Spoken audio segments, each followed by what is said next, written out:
여러분 안녕하세요. 이번 시간에는 제5장 사회복지 실천 방법입니다. 강의 순서는 첫째, 사회복지 실천의 의의에 대해서 살펴보고, 두 번째는 사회체계 이론과 생태체계 이론, 세 번째는 사회복지 실천 대상 체계, 네 번째는 사회복지 실천 방법에 대해서 살펴보도록 하겠습니다.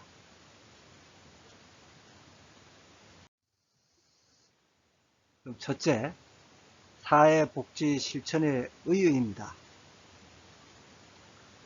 사회복지 실천이란 전문 사회복지사가 직접 또는 간접적 서비스를 통해서 대상자의 욕구를 충족하고 당면한 문제를 해결하도록 돕는 전문적인 활동입니다. 그래서 여기서 사회복지 실천이라 하면은 원래 주로 미국에서 나왔지 않습니까? 미국에서는 사회사업 실천이 됐습니다. 그래서 그 사회복지 실천이라는 것은 용어는 미국에는 없어요. 없는데 이런 사실을 기억하고 있습니다. 그래서 우리나라에서 1980년대 사회사업 학문이 그 사회복지학으로 바뀌고 사회사업가가 사회복지사로 바뀜에 따라서 사회사업 실천이 곧 사회복지 실천으로 바뀐 것입니다.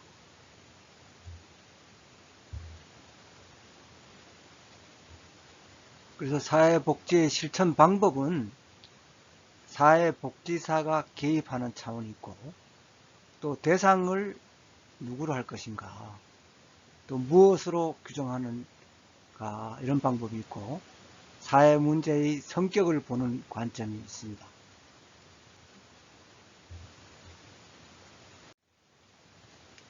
그래서 전통적인 그 사회복지 실천 방법으로는 개별 사회사업, 또 집단 사회사업, 지역사회 조직사업이 있습니다. 우리가 익숙하게 많이 들었던 내용인데요.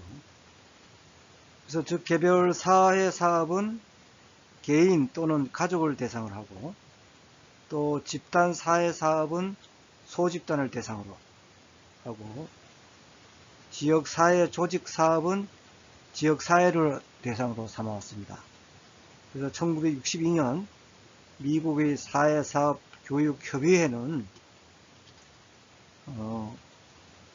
대학원 수준에서 이수해야 할 교과 과정을 제시하면서 그 3대 방법론을 주요 활동 영역 혹은 직접적 서비스의 방법이라고 하였고, 행정과 조사를 보조적인 방법이라고 하였습니다.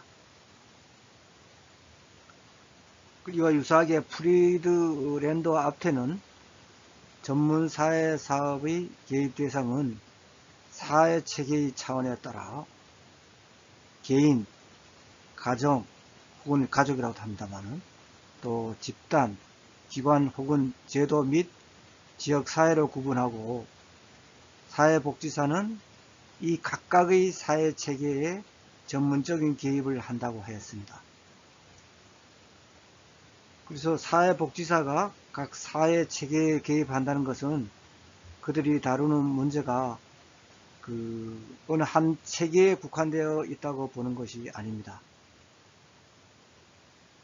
즉 개인적 혹은 가정적 차원의 문제는 그 원인을 지역사회의 문제 혹은 사회구조상의 결함에서 찾을 수도 있는 것입니다. 그래서 가장 효과적으로 문제를 해결하기 위해서는 사회복지사는 가장 적절한 수준에서 개입을 해야 하는 것입니다. 그러나 실제에 있어서 항상 그렇게만 되는 것은 아닙니다. 예를 들어서 어떤 사람의 문제가 지역사회 차원에서 취업기회의 부족으로 자존심을 잃게 된 경우라 한다면은 그 사람에게 경제적인 원조를 베푼다거나 또 심리적 상담을 행하는 등의 개별적인 치료는 별 효과가 없을 것입니다.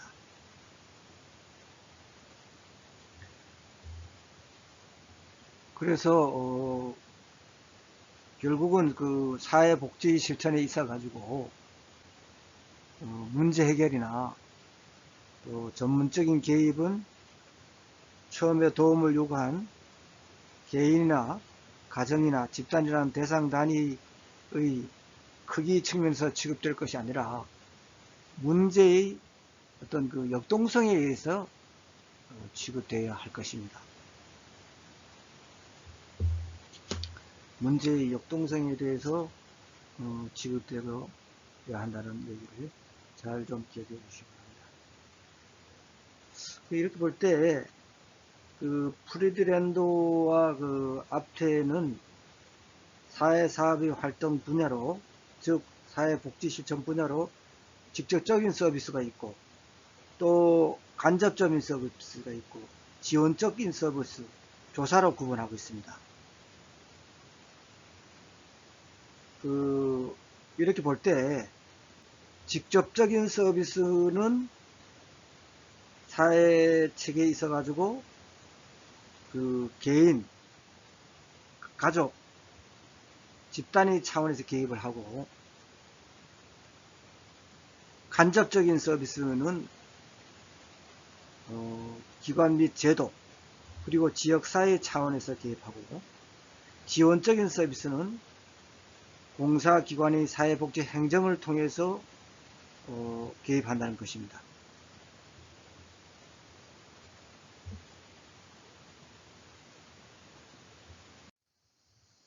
여기 이제 그 사회복지 실천 방법에 대한 프리드랜드와 앞태의 견해하고 미국 사회사업교육협의회 제안을 가지고 그 사회체계에 따른 복지 실천의 방법에 대해서 이렇게 도표를 그려내는데 한번 살펴봅시다. 이제 서비스 형태가 사회자가 개인과 가정이 있는데요. 이건 이제 개별 사회 사업이 하고 또 집단인데 집단 사회 사업, 이거는 서비스 형태가 직접적입니다. 그런데 기관이나 제도, 지역 사회 조직 사업 같은 경우는 요거는 기관 제도 같은 간접적이고요. 여기서 사회복지 행정하고 사회복지 조사는 어떤 지원적으로 머물고 있다. 개인과 가정 같은 경우는 이제 개별 사회 사업하고 집단 사회 같은 경우는 직접적인 서비스 형태가, 그리고 기관 제도 이런 같은 경우는 지역 사회 이제 조직 사업 같은 경우는 간접적이다. 이렇게 알아두시고요.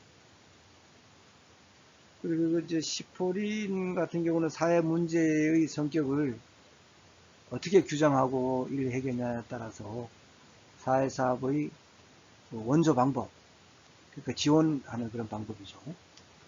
그 다음에 사용되는 기술, 그리고 사회복지사의 업무 성격까지도 다르다고 주목하는데요.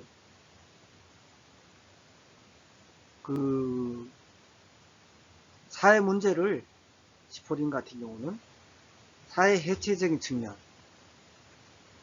그 예를 들면 소득 불평등 같은 경우 볼 때는 사회복지 자원 체계를 변화시키고자 하는 데에 방법상의 역점을 두고, 이에 반해서 사회 문제를 일탈적인 행동 측면, 이렇게 봤을 때는, 즉 학생의 학교 부조금 같은 경우, 이런 이제 사회 문제를 일탈적인 행동이라고 볼 수 있죠.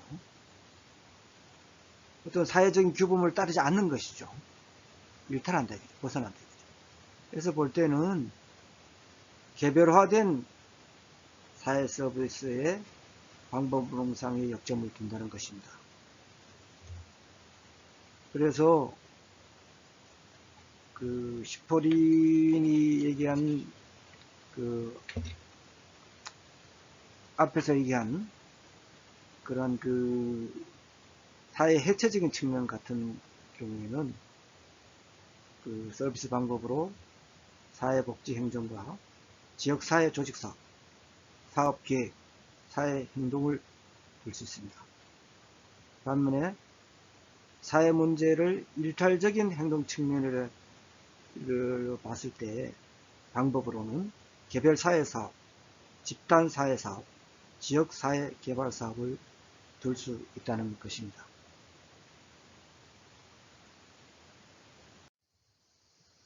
다음은 두 번째로 사회 체계 이론과 생태 체계 이론에 대해서 살펴보도록 하겠습니다. 이것은 상당히 중요합니다. 이게 이제 오늘날 사회복지 실천 방법의 토대가 되거든요, 이게. 그래서 이 사회 체계 이론하고 생태 체계 이론하고 비교해서 여기에 지금 교재에 정리 잘 되어 있는데 이 내용을 설명해 드릴 테니까 정확하게 구분해 가지고 이해해 주시기 바랍니다.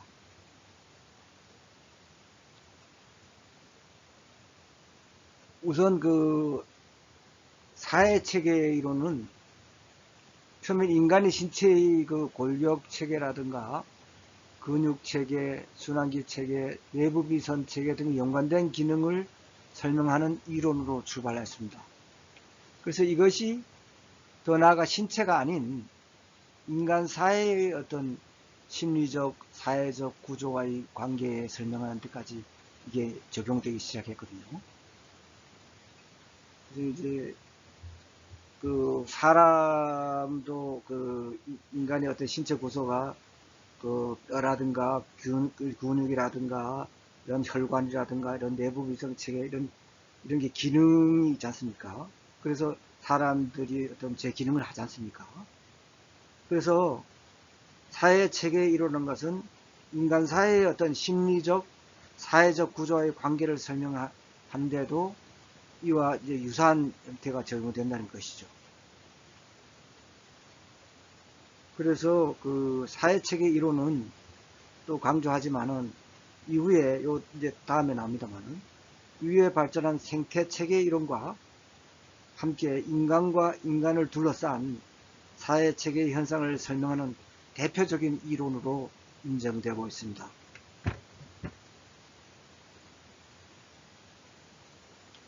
그래서 사회 체계 이론의 요점에 대해서 살펴보도록 하겠습니다. 사회 체계 이론의 요점은 첫째, 사회는 부분이며 전체라고 할 수 있는 체계로 구성되어 있다. 그러니까 이제 혼론이라 한데요.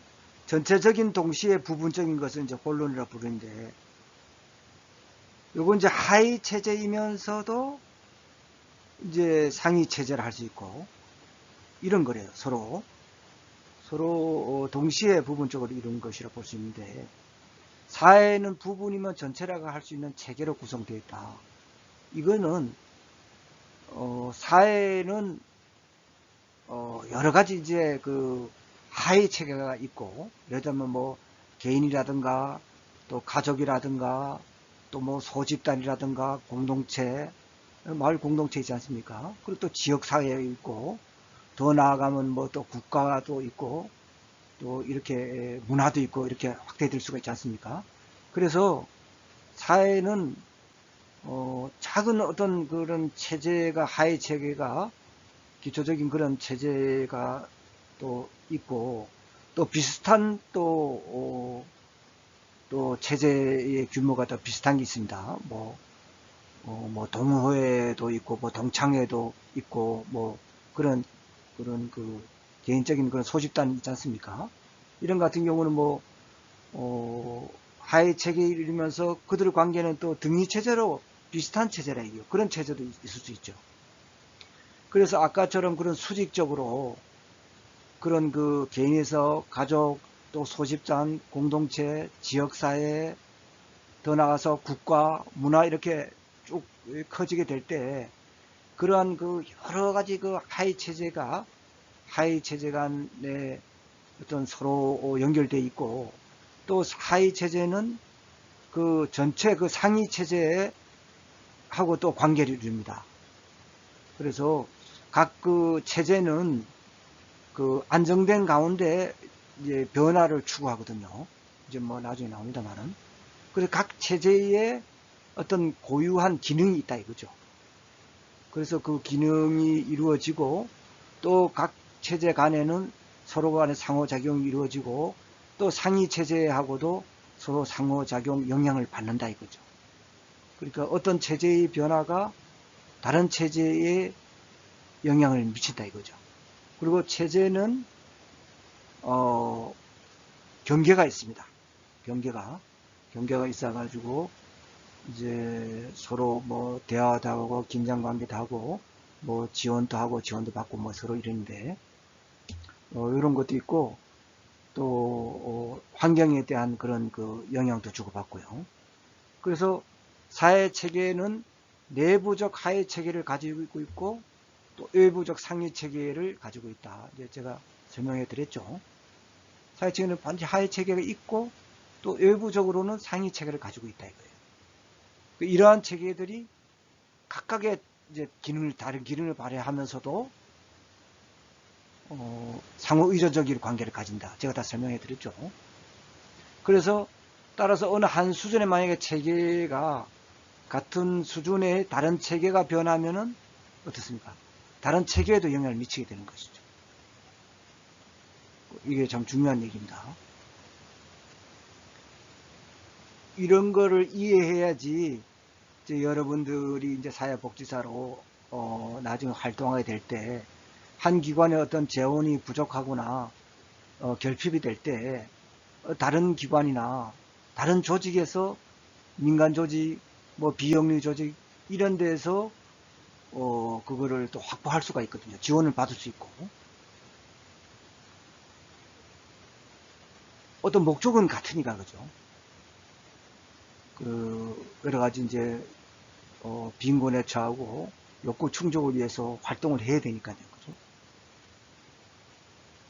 그래서 또 체계는 자체적으로 다른 체계와 구분되는 경계를 가지지만은 상호 간의 교환과 침투가 이루어진다 이거죠. 딱 고정된 게 아니라 이거죠. 벽을 딱 쌓고 있는 게 아니라 이거죠. 체계가 여러 개 있는데 그 자체의 경계는 같습니다. 뭐 학교도 있고 학원도 있고 뭐 여러 가지 그런 조직이 많지 않습니까? 뭐 직장도 있고 그죠? 그래서 이런 체계가 다 연결되어 있다 이거죠. 사회가. 그래서 여러분들이 어떤 기능주의 같은 경우도 그런 그 체계 이런 것이 그 제대로 된 그 기능을 해야지 이 사회가 돌아가는 거지 않습니까? 그죠? 마찬가지로 체계도 이런 경계를 가지고 상호 간의 교환과 침투가 이루어진다 이거죠. 어떤 한 체계의 변화와 문제는 다른 체계의 변화와 문제로 나타날 수 있고 또한 다른 체계에도 영향을 주기 때문에 체계 간에는 일방적이 아니라 쌍방적인 인과관계가 나타나는 경향이 있다. 일방적이 아니라 이거죠. 일방적이 아니고 그 쌍방적 인과관계가 나타나는 경향이 있다. 또 이러한 사회 체계는 상호 간의 개방과 폐쇄의 계속 선상에서 그 어떤 사회 체계도 또 완전한 개방 또 폐쇄 이런 그런 계속 선상에서 항상 존재하게 됩니다. 그래서 경계와 상호작용을 하며 안정의 틀을 깨지 않은 속에서 이 변화를 추구하는 것이죠. 그러니까 이제 체계가 살아있는 것이죠. 이렇게 안 하면은 안정의 틀을 깨지 않는 속에서 또 자기들이 이제 체계를 지켜야 되니까, 그죠? 지키면서 변화를 추구해야지 어떤 그 환경에 적응하면서 살아남을 수 있겠죠. 그래서, 이게 좀 체계를 어떻게 보면 좀 어려운데, 잘 이해하시면은 또 쉬울 수도 있습니다. 그 체계의 어떤 행동적 특성은 어떻습니까? 어떤 그 투입이 이루어지고, 그죠? 체계에. 어떤 뭐 요구라든가 지지 이런 게 투입이 이루어진다 이거죠. 투입이 이루어지면은 자체 내 체계에서 전환이 이루어지고 거기서 전환이 돼 가지고 결정이 되면은 산출이 됩니다. 바깥으로 나가면은 그 다음에 이제 그 피드백이 이루어지겠죠. 이게 이제 바람직하냐 아니면 개선돼야 되느냐, 그 뭘 개선해야 될 것인가. 그래서 이제 피드백 환류가 돼 가지고 다음번에 들어올 때는 투입이 어떤 그 바람직한 게 들어오게 되겠죠. 좀 더 개선된 게 들어오게 되겠죠.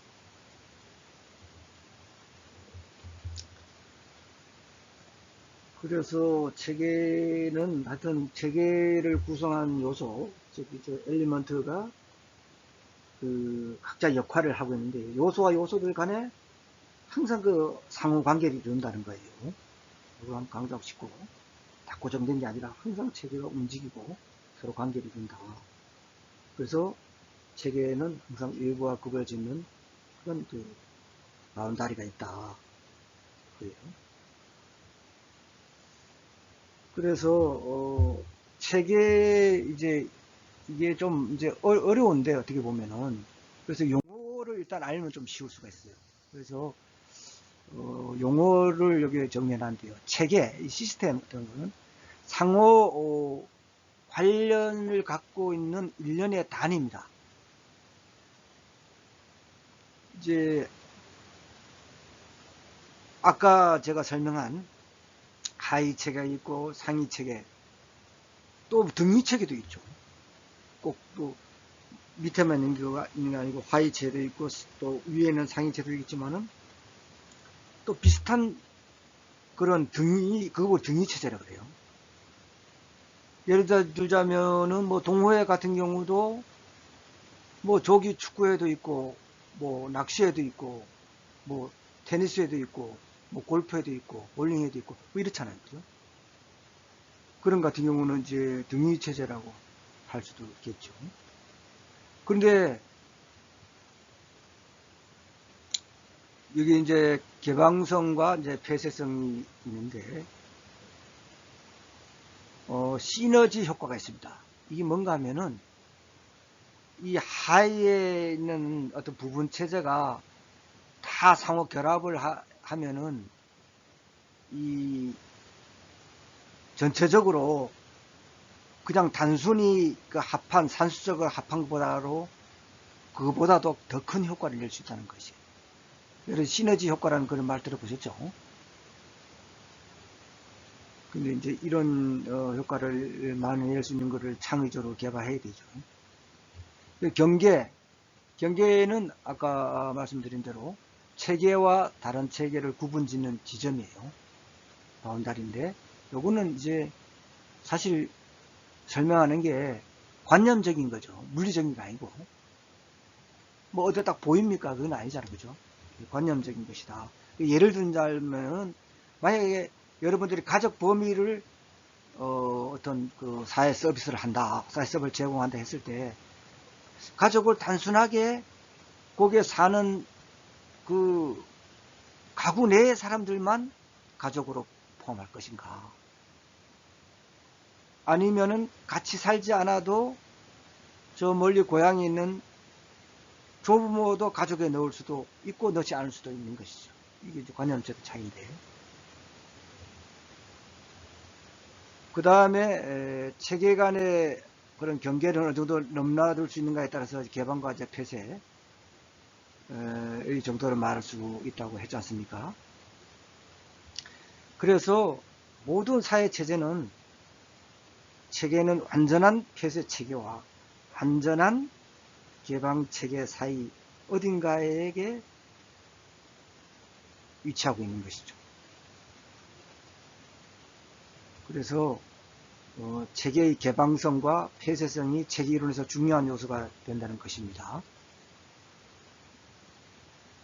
그러면은 이 상호작용에는 주로 어떻게 일어나는가? 아까 설명했지만은 또다시 하면 대화라든가 뭐 긴장이라든가 또 정서적 지지, 그죠?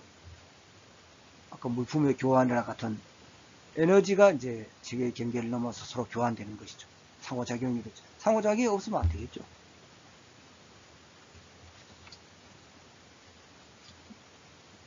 어떤 그 사회복지 실천도 이루어질 수 없겠죠.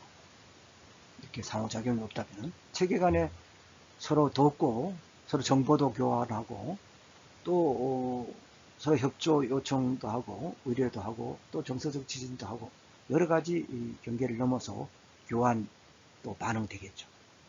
그리고 안정적인 상태다. 체계가 상당한 정도 변화하지만은 안정의 틀 속에서 변화를 원하는 경향이 있다. 또 종착 경로의 다양성이라 가지고 최종적 상태에 도달할 수 있는 방법은 한 가지 방법이 아니라 그죠. 다양하다 이거죠. 또 한 가지 상황도 여러 가지 의미가 있을 수 있는데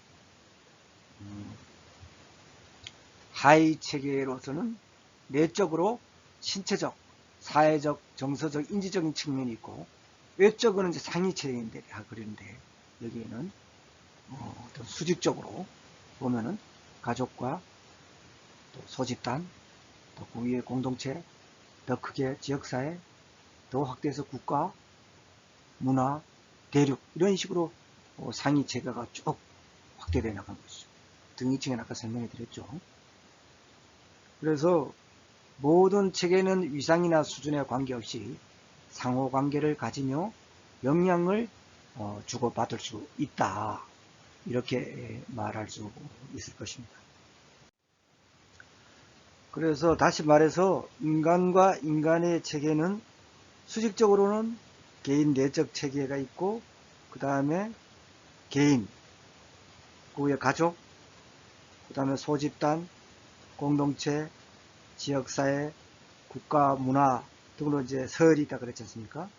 또 수평적으로도 같은 이상의 다른 기능을 하는 체계가 있는데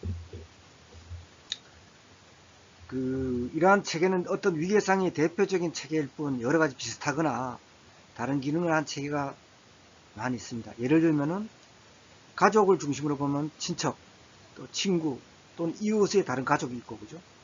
소집단을 중심으로 보면 친구 집단, 다른 불량배 집단, 또 약물 사용자 집단, 이런 집단, 소집단이 있고, 공동체를 중심으로 보면은 학교라든가 학원, 또 교회, 뭐, 직장, 공공행정기관, 사회복지 서비스기관, 사회복지시설, 동창회, 동호인단체, 사회봉사단체 등 다양하겠죠. 그리고 다른 지역사회나 이웃나라 등도 사회체계가 된다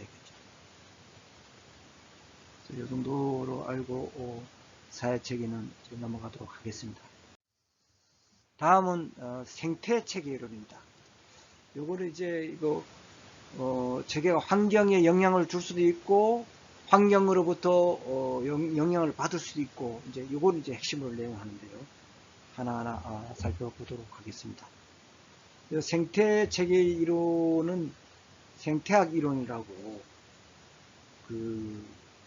브롬펜 브레너가 그의 대표져서 인간 발달이 생태학에서 체계화한 이론입니다.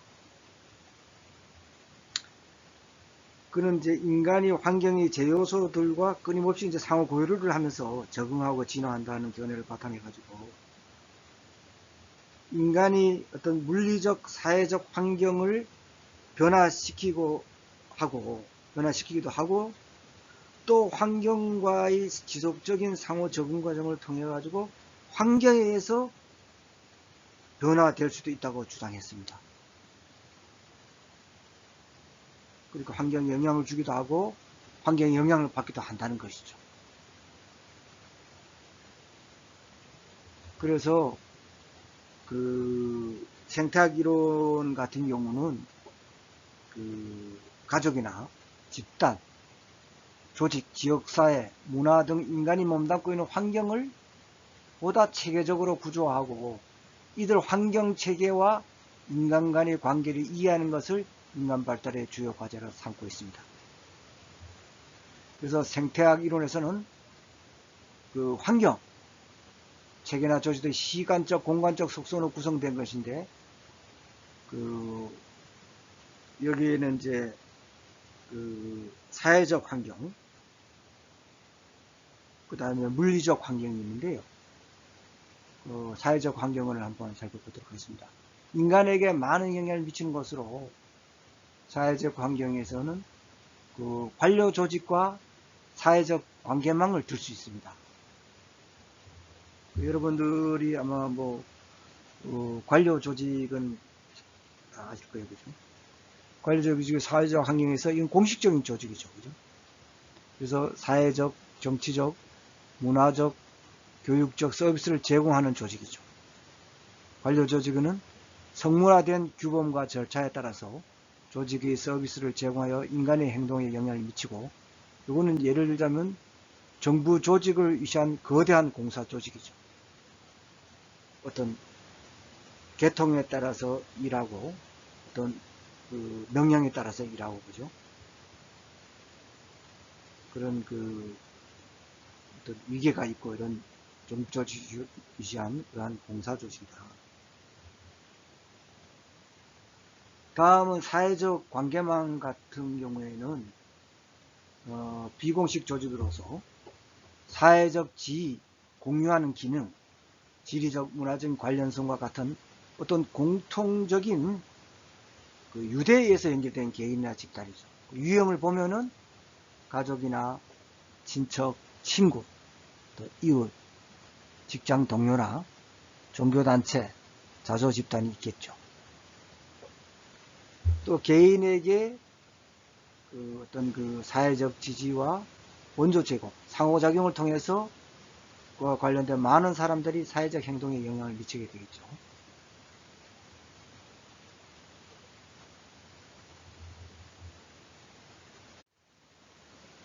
그러면은 다음에는 이제 물리적 환경에 대해서 한번 살펴보도록 하겠습니다. 물리적 환경은 자연적인 환경이 있고 인위적인 환경이 있겠죠. 그 물리적 환경은 자연적 환경 보면은 뭐 기후나 지리적 조건, 이것도 인간의 감정과 행동에 영향을 미치죠. 기후가 뭐 따뜻하고 맑을 때는 인간의 어떤 기분도 좋죠, 그죠? 또 뭐 폭풍이 불거나 비바람이 막 몰아치고 이러면은 기후도 안 좋고 이러면은 인간도 불안하고 지진 발생되고 이러면 여러 가지 그런 영향을 받는데, 지리적 조건도 그렇고, 또 인위적 환경은 건물이라든가 교통시설, 통신시설, 대중매체처럼 어떤 그 인간이 어떤 그 만든 건설한 그런 건물이라든가 교통통신시설, 대중매체를 얘기하는 것이죠. 그래서 인간의 사회적 상호작용이라든가 생활양식, 문화수준 등에 영향을 미친다, 이렇게 주장을 했습니다. 그리고 브론펜브레너는 또 이 조금 전에 설명한 사회적 물리적 환경과의 상호작용을 바탕으로 해서 그 상호의존적이고 변화하는 구조를 4개의 체계로 분류했습니다. 즉 미시체계하고 중간체계, 외부체계, 거시체계로 구분했는데요. 미시체계는 인간이 가장 이제 밀접하게 상호작용하는 사회적 물리적 환경이다. 여기에 이제 가장 작은 거죠. 작은 체계잖아요, 그죠? 이 미시라는 게 거시는 가장 큰 거고. 그래서 인간의 어떤 그 가장 밀접하게 상호작용하는 사회적 물리적 환경으로 가족과 또 친구, 학교, 종교단체를 들었습니다. 다음 이제 중간 체계로는 이제 서로 특정한 시점에서 미시 체계들 간의 상호작용을 의미하는데, 요거는 위에 있는 미시 체계, 마이크로 시스템에 있는 요 가족, 친구, 학교, 종교단체 요거 간에 어떤 그 상호작용을 의미하는 거예요. 중간 체계가. 즉 가정생활과 학교생활, 또 뭐 가정생활과 뭐 친구관계라든가, 또 가정생활하고 뭐 종교생활이 뭐 어떤지, 뭐 이런 관계 서로, 뭐 종교단체하고 또 뭐 친구관계가 어떻는지 뭐 이럴 수도 있겠죠. 다음 외부 체계는 지역사회 수준에서 기능하고 있는 주요한 기관들이에요. 즉 이제 학교 제도라든가 언론 매체, 정부기관, 교통시설, 통신시설, 의료기관, 직업체계 등이죠. 거시체계에는 매크로 시스템, 개인이 속한 사회의 이념이나 제도의 일반적인 형태로 정치, 경제, 사회, 법, 문화, 관습, 가치관 등이죠. 가장 큰 생태학에서 본 그런 거시체계를 지금 설명을 하고 있습니다.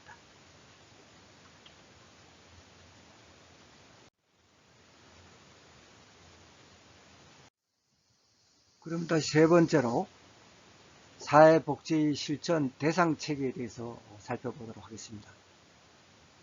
이제 여기는 사회체계를 2차원, 3차원, 4차원 등으로 구분해 가지고 사회복지 실천 대상에 적용하게 되었는데요. 우리나라는 이제 2차원으로 주로 했는데 최근에는 이제 3차원으로 많이 생각하고 있습니다. 그래서 이런 그 사회체계 이론하고 생태체계 이론을 이제 영향을 받아가지고 저는 1970년대부터 그 실천 그 현장에서 사회복지 대상을 체계화하는 노력이 있었습니다.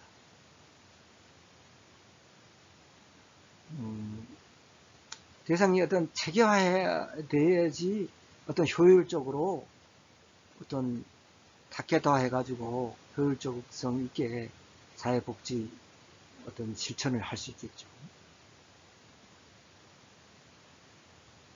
그래서 요 도표에도 있으면은 그 2차원은 미시체계하고 거시체계로 구분했습니다. 그래서 미시체계는 개인과 가족, 소집단으로 했고 거시체계는 공동체, 지역사회, 국가로 했습니다. 이렇게 구분했고 다음 3차원에는 이제 미시체계에서 개인만 놔두고 중간체제로 여기 가족하고 소집단하고 옮긴 게 다릅니다.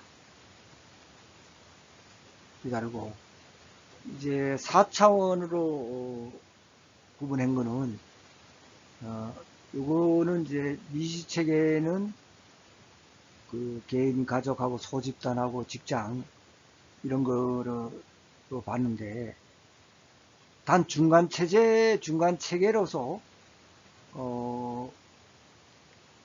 그 미시체계 간의 관계를 봤습니다. 가정과 학교, 가정, 직장, 학교 이렇게 이런 중간체계를 봤고 외부 체계라는 그 학교라든가 지역사회, 지방정부로 봤고 거시체계로는 국가와 사회제도, 문화로 봤습니다.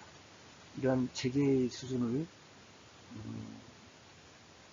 구분하였습니다. 이렇게 알기 쉽게 표로 이렇게 했는데 여기 좀 이해해 주시고요. 하여튼 어떤 사회 체계를 아까 말씀드린 것 같이 그 2차원 모형이 이제 우리나라에서는 이제 일반적이 됐는데 3차원을 구분한 것이 바람직하다는 그런 견해가 공감을 얻고 있습니다. 그래서 참고적으로 3차원으로 구분했을 때 미시체계는 개인이라든가 또 가족 소집단으로 하고 또 중간체계는 공동체, 지역사회로 하고 또 거시체계는 국가, 문화, 세계로도 한다. 그런 공감을 얻어가고 있다. 이건 참고적으로 알아두시기 바랍니다.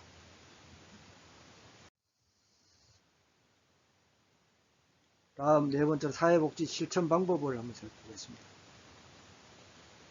여기에서 실천 현장에 사용하는 접근 방법으로 대상 체계가 누구냐 혹은 무엇이냐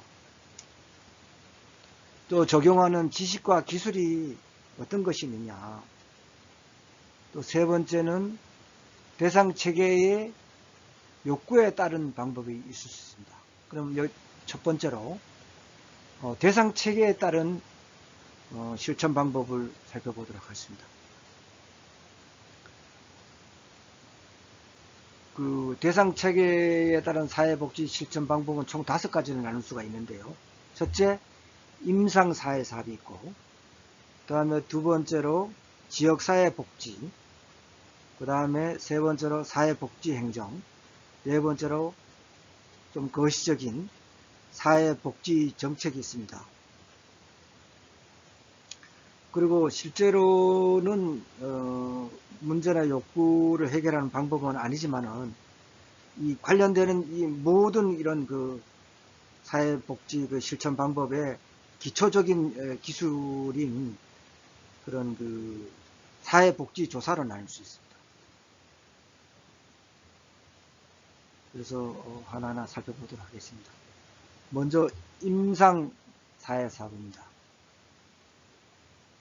이제 이것은 어떤 그 미시체계에 속하는 개인, 가족 및 소집단을 대상으로 해서 이들이 당면한 문제나 욕구에 직접적으로 개입해서 해결을 돕는 전문적인 서비스죠.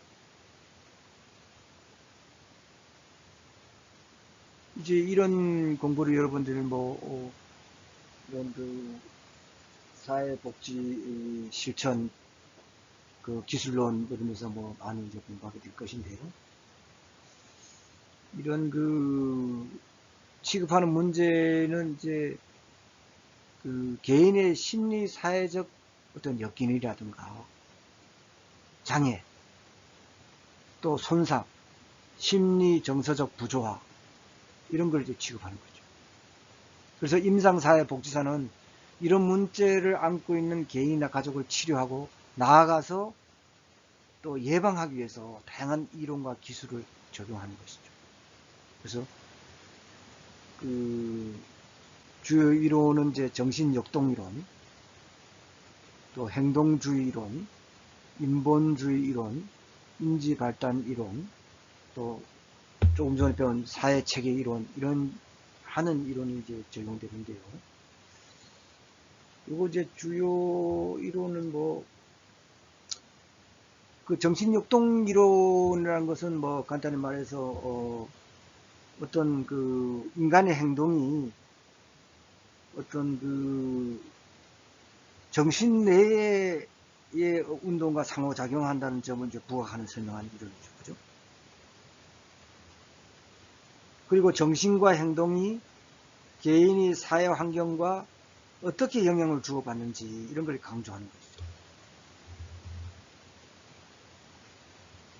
그래서 정신역동 이론이 그렇고, 이제 행동주의 이론 같은 경우는 어떤 이제 왓슨이 주장했는데, 그 어떤 정신역동 이론 뭐 이런 것은 이제 행동주의 이론에서 너무 어떤 그 심리학 대상을 의식에 이제 두고 그 너무 그 비과학성이다. 응? 의식 심리학이 이런 비난하고, 그 심리학이 과학으로서 그 어떤 그 자율성과 응? 엄밀성 확립을 하기 위해서는 그 그런 의식에 두지 않고 객관적이고 관찰 가능한 행동에 두는 거다 이거죠. 뭐 어떤 심리적인 그런 게 정신적인 게 두지 말고 어떤 바깥으로 드러난 객관적이고 관찰 가능한 행동에 두는 게 이제 행동주의 이론이고, 인본주의 이론 같은 경우는 그 인간의 본성에 대해서 어떤 관심을 갖는 거죠. 그리고 인간의 각자는 자신의 어떤 잠재력이 발달되어 있고 자신을 어떤 성장시키고 완성시킬 수 있는 어떤 본질적 욕구를 가지고 태어났다 이거예요. 그래서 굉장히 어떤 인간의 어떤 선적인 측면을 강조하는 거죠. 그래서 인간은 항상 어떤 갈망을 하고 좋은 점 찾기 위해서 소망한다 이거죠. 그래서 전체적인 통합적 관점에서 어떤 개인 자각과 내부적 욕구에 대해서 반응에 관심을 가지고 있다 이거죠. 그래서 개인의 어떤 심리적 성장 그리고 자아 실현 가능성과 연결하고 있다. 이게 이제 여러분들이 아시죠? 매슬로우의 어떤 자아 실현 가능성, 최고의 단계에서 어떤 자기가 이상향으로 바라보는 그런 사람이 되고 싶다. 이게 자아 실현 가능 아닙니까? 그렇게 인간이 이제 추구한다. 또 인간의 본성은 선하다. 인간은 또 악하고 이제 파괴적인 요소는 그 아주 나쁜 환경에서 비롯됐지. 원래 인간 본성은 그게 아니다. 그래서 인간은 창조적이고 인간의 잠재력이 가지고 있다. 이렇게 보는 거죠. 그리고 이제 인지 발달 이론 같은 거 스위스 심리학자 이제 장 피아제가 이제 그런 창안을 했는데 그 인간의 어떤 생득적 요인 성숙과 환경적 요인 상호작용하고 이걸 이제 두 가지를 다 이제 결합한 거죠. 이들이 적합한 방식으로 생득적 요인도 있고 플러스 환경적 요인도 상호작용한다. 이게 합해서 통합적으로 되어 있어 그런 그 개인의 어떤 내재적 동시적 상호보완적 측면을 나타낸다.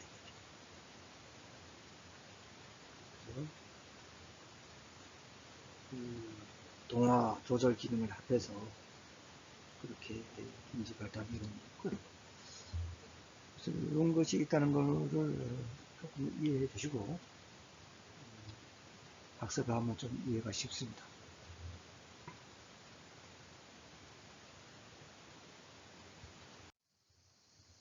다음 두 번째로 지역사회복지가 있습니다. 이거는 이제 매우 포괄적인 개념으로 전문 혹은 비전문 인력이 지역사회 수준에 개입해서 지역사회에 존재하는 각종 제도에 영향을 주고 지역사회의 문제를 예방하고 해결하고자 하는 일체의 사회적 노력이다. 이렇게 되어 있습니다. 그래서 지역사회복지는 사회복지사만이 고유한 그런 고유 활동형이라고 할 수 없습니다. 상당히 그 포괄적인 개념이기 때문에 그 지역사회 수준에서 개입해서 지역사회에 존재하는 각종 그런 제도의 영향도 주고 지역사회의 어떤 재반 문제를 파악 진단하고 해서 어떤 문제가 있는지 또 해결할 건 해결하고 또 예방할 건 예방하고 하는 그런 일체의 그 광범위한 사회적 노력이기 때문에 그 사회복지사만의 고유한 활동 영역이라 할 수 없고 여기에는 보건학이라든가 사회교육학 또 농업, 행정학, 도시계획학 등 다양한 분야의 전문가들과 또 자원봉사자들에 의한 개별적 혹은 협동적으로 실천될 수 있는 것입니다. 그래서 지역사회 복지를 향상시키기 위해서는 그 세 가지 실천 유형이 있는데 바로 지역사회 개발과 또 사회계획, 사회행동이 있습니다. 그래서 지역사회 개발은 주민의 적극적인 참여와 주민들이 가능한 최대의 주도권을 갖고 전 지역사회의 경제적, 사회적 조건을 향상시키기 위한 과정이다. 그래서 민주적인 절차와 자발적인 협동, 또 토착적인 지도자의 개발, 교육 등이 이제 강조가 되죠. 그래서 이 지역사회 개발 같은 경우 우리나라는 그런 게 있을 수 있겠죠. 그 새마을 운동 같은 거, 70년대 새마을 운동이 어떤 지역 주민의 어떤 적극적인 참여가 이루어져서 물론 정부에서 많은 그렇게 많은 그런 지원도 하고 또 많은 그런 홍보도 했습니다만은 어쨌든 간에 하여튼 지역사회 개발의 어떤 대표적인 형태로 70년대 새마을 운동이 될 수 있겠죠.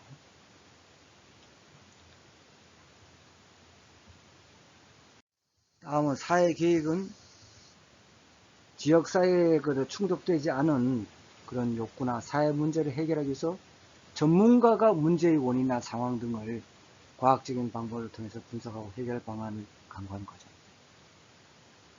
그래서 사회복지 입법이라든가 프로그램, 서비스 등이 되겠죠. 그래서 여기는 정부 부처의 기획실이라든가 사회복지협의회, 각종 사회복지 관련 협회, 그리고 연구원 등에 의해서 수행하고 있겠죠.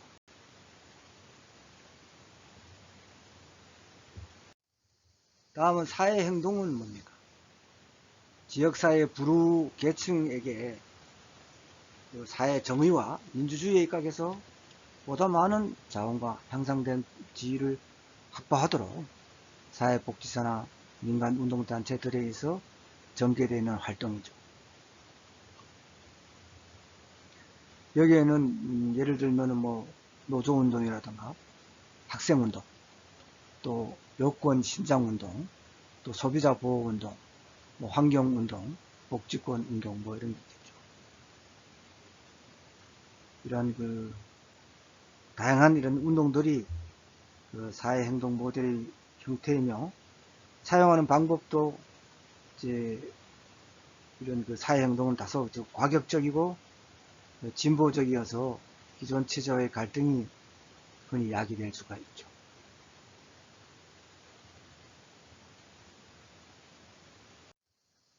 다음은 이제 사회복지 행정입니다.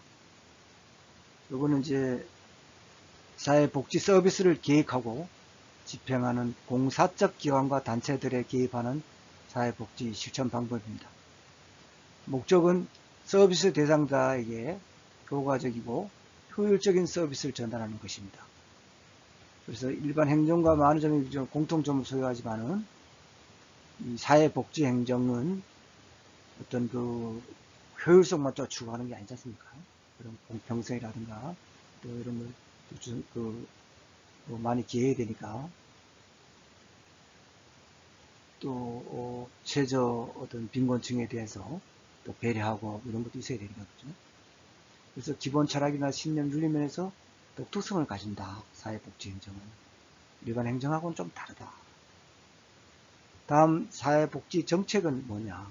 이제 가장 이제 거시적인 사회 책임 국가에서 집행하는 거지 않습니까? 그래서 물론 하위 체계에서도 좀 합니다만은 이제 결국은 이제 국가 수준에서 한정하는 경우가 일반적이죠. 그런 사회 체계의 문제라든가 사회 문제를 해결하는 데 있어서 국가가 어떤 행동 방침을 세우는 것이 사회복지 정책이다. 말씀드리고 싶고요. 다음 사회복지 조사는 이건 실질적인 사회복지 실천 그런 방법은 아닙니다만은 어떤 이런 여러 가지 사회복지 그런 실천 방법에서 기초적으로 필요한 것이죠. 이걸 또 알아야지 정확한 사회복지 실천이 이루어질 수 있겠죠. 그래서 사회복지조사는 사회복지 학문적 연구라든가 실천을 위해서도 필요한 기본적 어떤 기초 지식과 기술을 제공하는 주요 도구다. 그래서 사회복지조사의 단계로는 사회체계 및 사회체계 간의 관계에 관해서 논리적 가설을 설정하고 또 자료를 수집 분석 해석해서 가설을 입증하고 또 많은 사회체계와 사회체계 간의 관계를 관찰, 분석하여 일정한 원칙을 찾아내는 그런 귀납적 방법이 있고 또 앞에서 설명한 그런 가설을 설정해 가지고 또 그것을 또 검증해 나가는 그런 연역적 방법도 있다. 그래서 사회복지조사는 이론과 실전을 어떻습니까? 과학적인 수준으로 제시할 수가 있게 되겠죠. 그래서 이렇게 함으로써 상당히 체계적으로 사회복지 실천을 할 수가 있게 되겠습니다.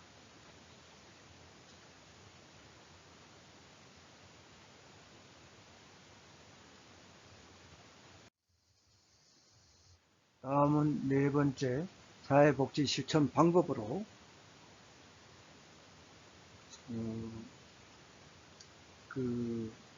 적용 지식과 기술에 의한 실천 방법으로 일반주의 접근 방법과 특화주의 접근 방법이 있습니다. 적용 지식과 기술에 의한 실천 방법이거든요. 일반적인 접근 방법은 이제 특화주의 접근 방법은 주로 미시적인 개인, 가족 및 소집단을 대상할 때만 적용되는데, 개인과 가족이 당면한 문제를 해결하기 위해서는 그 체계 간에 상호작용하는 상황에 따라서 여러 가지의 지식과 기술을 적용하는 것이 바람직하다는 것이 일반주의 접근 방법이고, 이제 특화주의 접근 방법은 특정한 이론적 시각이나 치료요법, 또 특별한 대상자에게 국한하는 방법, 또 특정한 문제에 한정하여 심도 있게 접근하는 방법이 특화주의 접근 방법입니다. 그래서 미국의 경우에는 일반주의 접근 방법 같은 경우는 사회사업에 대한 지식 수준이 상대적으로 낮은 사회복지자들이 적용하기를 기대합니다. 반면에 특화주의 접근 방법은 대학원 석사 수준 이상의 교육과 전문 훈련을 받은 사회복지자들이 적용하기를 기대하고 있습니다.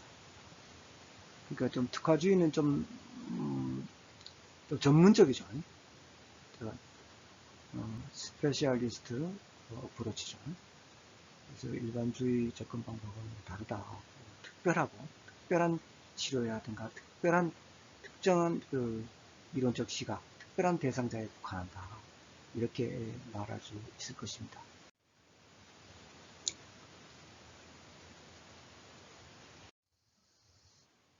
다음은 세 번째로 대상자 집단의 욕구에 따른 실천 방법입니다. 이건 이제 대상자 욕구에 따라 접근 방법으로는 생애 주기상이 상이한 욕구, 또 특정 욕구의 해결 장소, 그 다음에 사회사업 실현 현장의 어떤 상이성, 이런 데서 좀 다를 수가 있는데요. 여기는 재가보호와 또 지역사회보호, 또 시설보호가 있습니다. 장소에 따라서. 재가보호는 가정에 머물러 있는 대상자에게 서비스 공급자가 집으로 가서 서비스를 제공하는 것입니다. 이런 경우에는 그 수급자의 상태가 노인이라든가 아동 장애인 경우에 그 좋지 않은 아주 건강 상태, 신체적으로 독립성이 떨어져 가지고 상당히 그 어떤 그 다니기도 힘들고 이런 사람 같은 경우는 그 직접 제가의 가정을 방문해서 이제 케어를 하고 이런 서비스를 하는 거죠. 여기에는 방문 수발 서비스가 있고, 서비스 종류를 보면 또 방문 목욕 서비스가 있고, 또 의사 왕진 서비스가 있고, 방문 간호 서비스, 또 식사 배달 서비스, 또 특수요법 서비스, 또 전화 안부 서비스, 또 교통 편의 제공 서비스, 호스피스 서비스 등이 있습니다.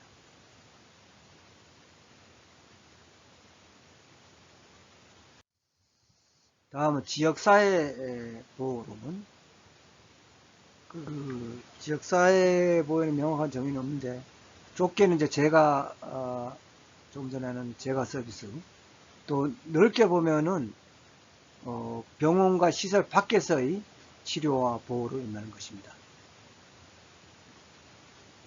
그래서 해당하는 서비스는 주간보호라든가 그 단기 지역사회보호, 이제 주간보호 같은 경우는 이제 그 일정 시간, 하루에 일정 시간을 이제 그 시설에서 서비스를 제공하는 것이죠. 이제 단기 지역사회보호는 주간보호보다는 좀 장기죠. 조금 하루 이게 개념이 아니고 단기간 어떤 지역사회보호를 한다는 그 뜻입니다. 아주 긴 장기는 또 아니고요. 그리고 단체 식사 배달 서비스, 노인 복지관 서비스, 노인 교실, 정신보건센터, 치매 가족 모임, 또 호스피스 그룹홈, 가사 지원 주거, 보호주택, 계속보호, 퇴직자촌 이런 게 있습니다. 그래서 지역사회 보호 서비스는 가족이 직접 하는 보호 기능을 보완해 준다고 할 수 있을 것입니다.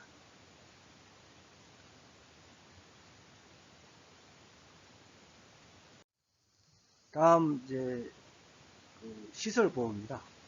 시설보호란 것은 서비스 수급자가 생활시설에 입주하는 것이죠. 그래서 생활시설뿐만 아니라 또 병원 같은 경우도 입원해서 그런 일시적 영구적으로 생활하면서 필요한 서비스를 받는 거죠.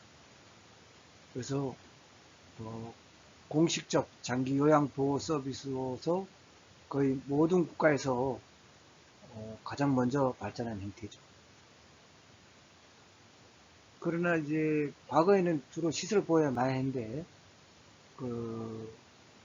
선진국도 그렇고 우리나라도 이제 재가 보호, 지역사회 보호로 많이 나오고 있죠. 또 서비스 수급자가 비공식 보호 체계에 의존할 수 없거나 또 비공식적 보호 체계가 있어도 장애 정도가 심하거나 또 신체적 독립성이 낮아가지고 비공식 보호 체계의 사람들이 돌보기 어려운 경우 필요한 서비스 체계다.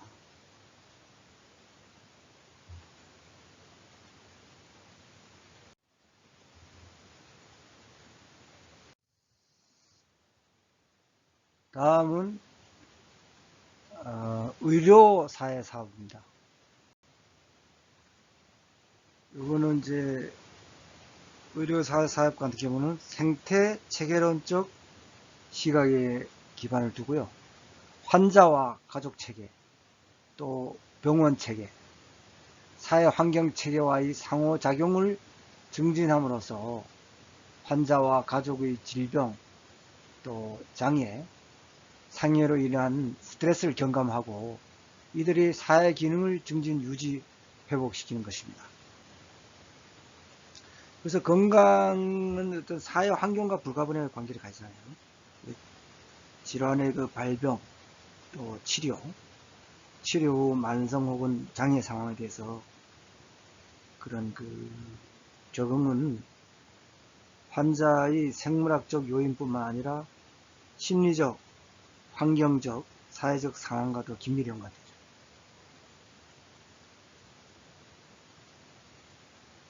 그래서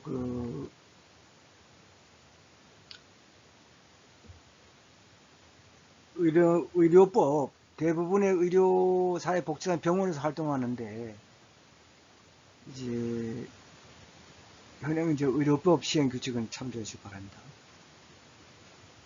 그래서 의료법 그런 시행 규칙은 종합병원으로 하여금 이제 사회복지사를 1인 이상 배치하도록 권장하고 있습니다. 근데 이제 미국과 비교해서는 상당히 제한적이죠. 다음은 정신보건사회사업입니다. 정신보건의료기관, 또 사회복귀시설, 정신요양시설, 지역사회시설 등에서 실시하는 사정과 또 치료, 재활 예방과 관련한 사회복지 접근 방법입니다. 이거는 이제 날로 많이 늘어나는데요. 이 산업 고도화되면서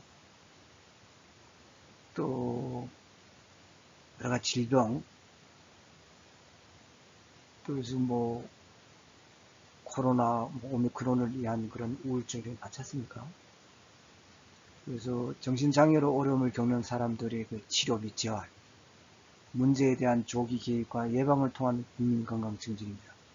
그래서 정신보건사회복지사는 정신보건법에서 규정하는 정신보건 전문요원의 한 사람입니다.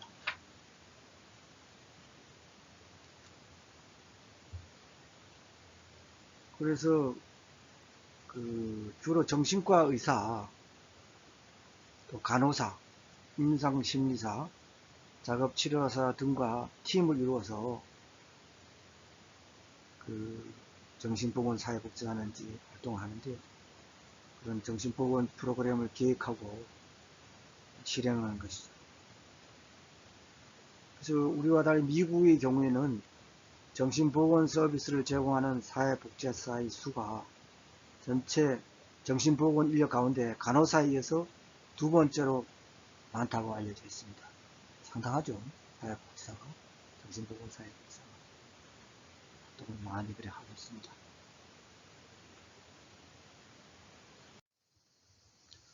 다음은 대상자 집단 욕구에 따른 실천 방법에 있어 네 번째로 학교 사회 사업입니다. 학교 사회 사업은 학교라는 실천 현장에서 아동과 청소년의 학교 교육을 지원하기 위한 사회복지 서비스죠.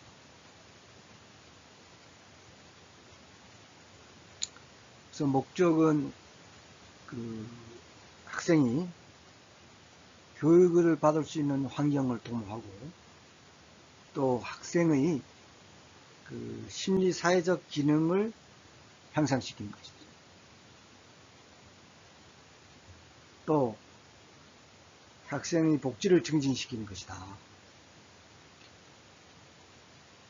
이와 같은 이제 목적은 학생 개인의 특성과 사회 환경을 충분히 고려하고 학교하고 또 가정, 사회가 연계해 가지고 학생의 교육을 지원할 때 비로소 이루어질 수 있는 것입니다. 그래서 학교만 가지고 안 된다 이거죠. 학교 사회사업이라는 것이 학교하고 가정하고 사회가 3자가 좀 연계해서 학생의 교육을 지원할 때 비로소 이루어질 수 있다는 것이죠.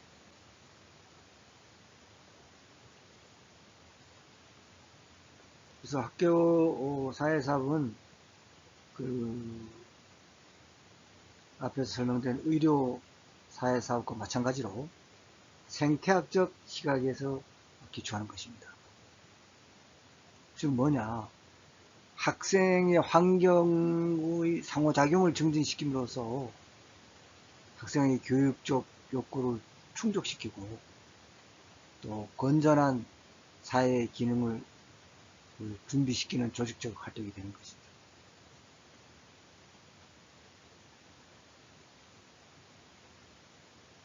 그래서 학교 사회사업에서는 학생 개인뿐만 아니라 사회 환경과 교육 환경 변화에 개입하여서 학교가 학생 자신의 역할과 기능을 극대화할 수 있도록 도와주는 연계 활동을 강조하는 것입니다. 학교 사회사업이라는 것이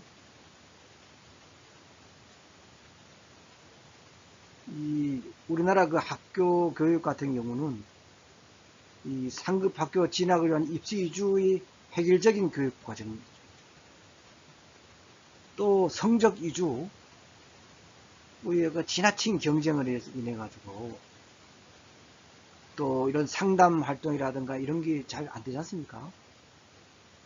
사회복지사도 이제 학교에 배치를 않다 보니까, 못하다 보니까, 이런 학생들의 어떤 그런 병리 현상이 심각하고 또 다양하게 그렇게 나타나고 있음에도 저들에 대한 그런 학교 사회복 사업이 이루어지지 않고 있는 현실이죠. 그래 학생들이 어떤 그런 고민을 털어놓을 때도 없고 개선하려는 그런 움직임도 잘 보이지 않고도 보니까 그런 지나친 타이트한 그런 경쟁제도 성적 위주 획일적인 교육과정 너무 힘들어하는 거죠. 인성교육도 잘 이루어지지 않고 그런 교육에 대한 풍토가 지적된 것이 어제 오늘 일이 아니죠.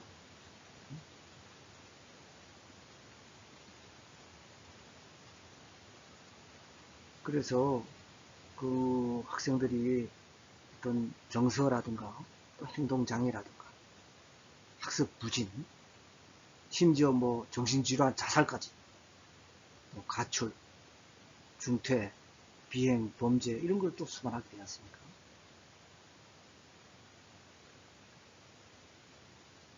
그래서 지금 학교사회복지사가 지금 학교에 배치할 수 있는 법적 근거를 아직까지 마련 못 해가지고 배치를 잘 못하고 있는데 이런 것이 이제 배치가 돼가지고 학교 사회복지사들이 이런 학생들이 이런 정서장애라든가 행동장애, 이런 정신질환, 이런 고민, 이런 우울증, 이런 데서 안고 있는 것을 적극적으로 사회복지사들이 어떤 상담을 하고 예방하고 또 나아가서 또 치료를 할 수 있고 또 지역사회와 연계를 할 수 있는 그런 활동이 이루어져야 할 것입니다.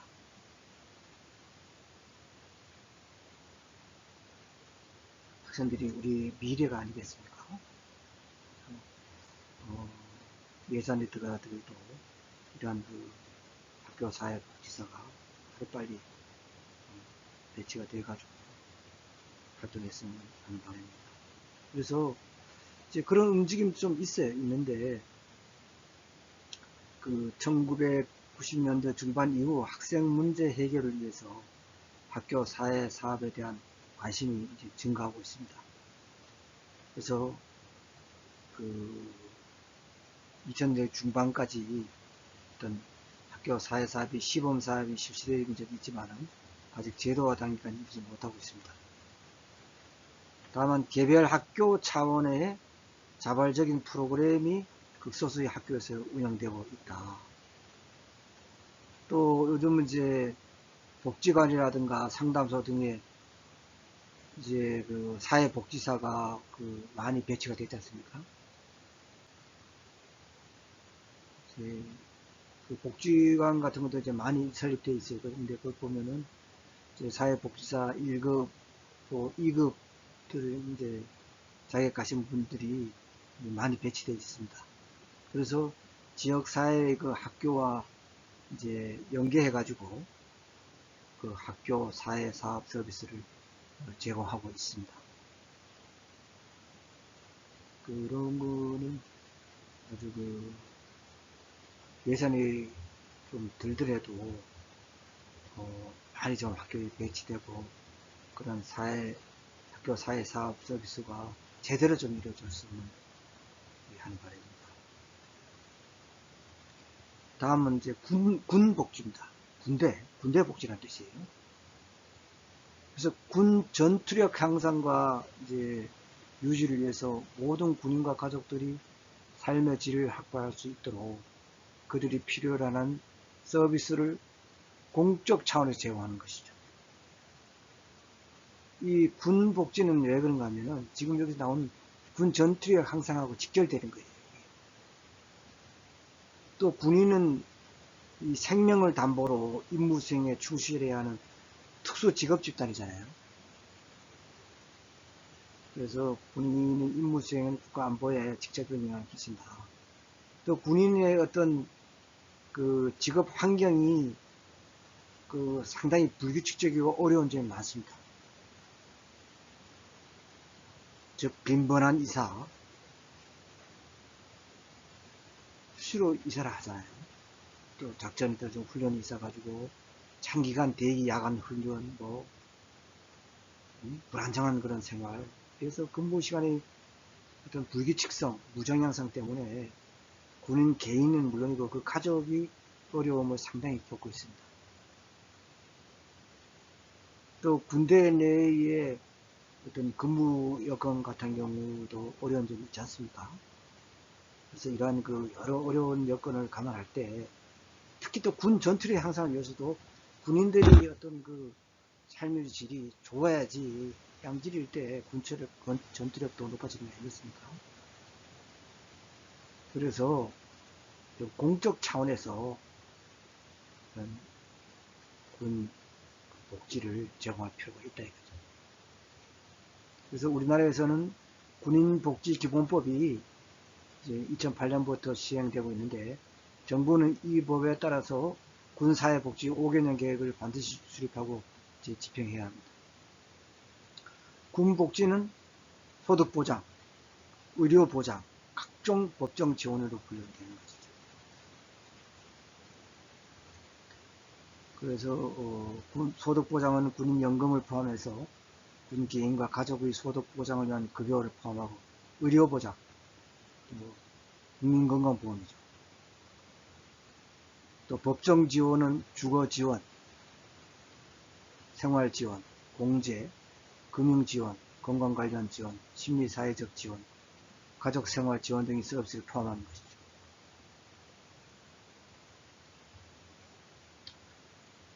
그래서 이건 군사회복지에 대한 인식이 이제 많이 높아지고 있습니다. 다음 끝으로 이제 교정복지인데요. 교정복지는 사회 적응에 실패한 범죄자, 비행 청소년들이 사회적 적응 능력을 배양시켜가지고 재비행과 재범을 방지하며 원만한 사회 복귀를 도와서 건전한 시민으로 살아갈 수 있도록 하는 복지적 처우와 조직적 서비스의 지원 활동입니다.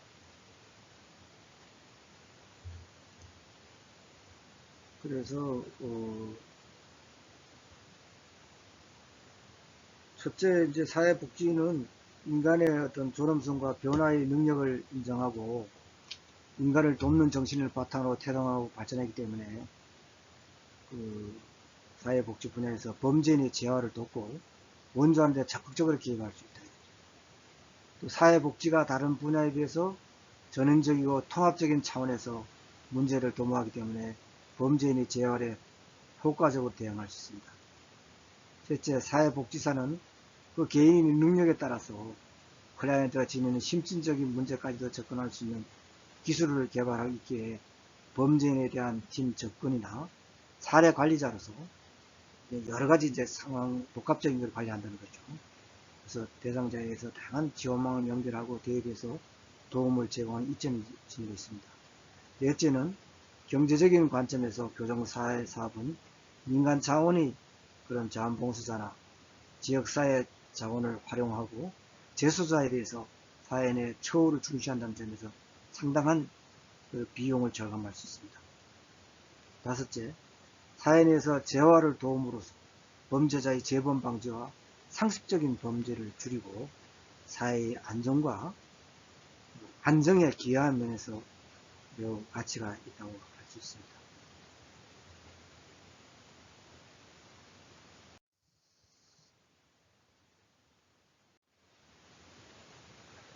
그럼 제5주차 과제를 부여하겠습니다. 첫째, 사회복지 실천 방법의 토대가 되는 사회체계 이론과 생태체계 이론을 비교하여 설명하시오. 다음 두 번째로, 대상체계에 따른 사회복지 실천 방법에서 임상사회사업에 대하여 설명하시오입니다.